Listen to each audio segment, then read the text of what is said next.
शेतामध्ये बायको तरुणासोबत दिसताच नवऱ्यानं केलं भयंकर कृत्य।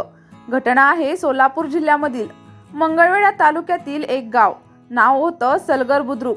इथे मनोहर इंगोले आपल्या कुटुंबासोबत राहत होते।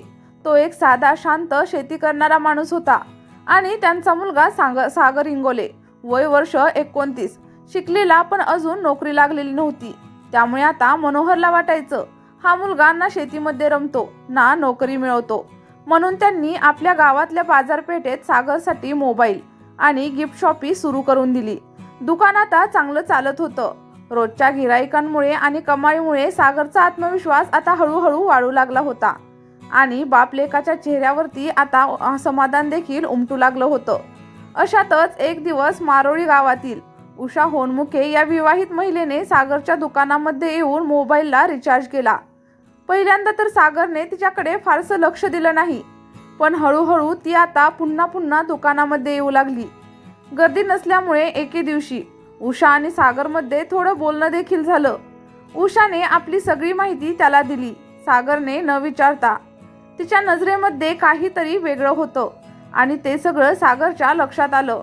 हळूहळू त्यांची मैत्री आता वाढू लागली। सागरच्या आयुष्यामध्ये पहिल्यांदाच एखादी स्त्री एवढ्या जवळ येत होती। उषा ही विवाहित असली तरी तिचं वागणं, तिचे हावभाव आणि सागरकडून हक्कानं गोष्टी मागणं, यामुळे आता सागर तिच्या मोहामध्ये अडकू लागला।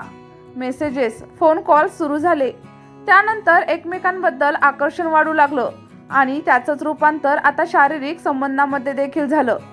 सागर आता उषाला भेटण्यासाठी तिच्या वस्तीवर किंवा शेताजवळ जाऊ लागला। ही भेटी एकटेपणात आणि 100% गोपनीयतेच व्हायच्या, पण गाव छोटं असतं। लोकांच्या नजरा सतत इकडे तिकडे असतात।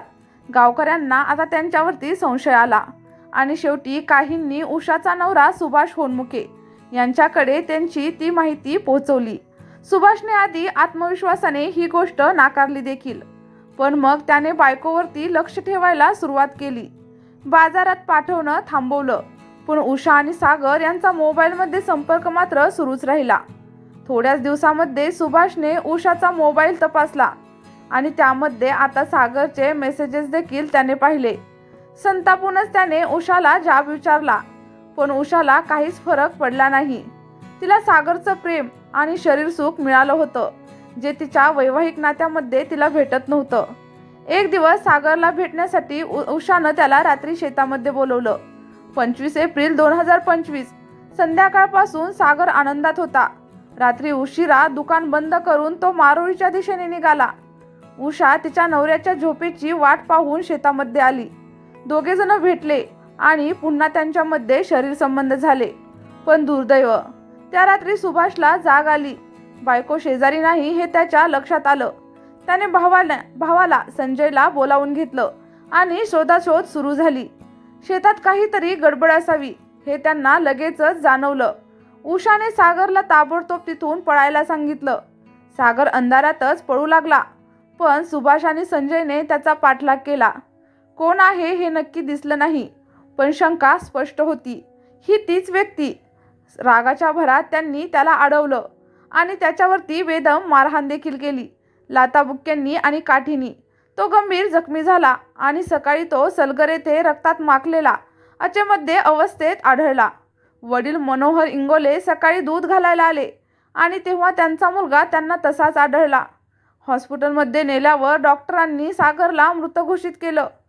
पोलिसांनी लगेचच कारवाईला सुरुवात केली। मनोहर इंगोले यांनी सुभाष आणि संजय होनमुख यांच्या विरोधामध्ये तक्रार देखील दाखल केली। तपास अधिकारी विक्रांत गायकवाड आणि दत्तात्रेय बोरीगिड्रे यांनी पुण्याहून आरोपींना अटक केली। पुढील तपास विजय पिसे हे करत आहेत। या घटनेचा शेवट अत्यंत दुःखद होता। एका विवाहित स्त्रीच्या मोहामध्ये अडकून एका तरुणाचा जीव गेला। तिचा नवरा आणि दीर हे देखील गुन्हेगार ठरले। 3 कुटुंब उद्ध्वस्त झाली।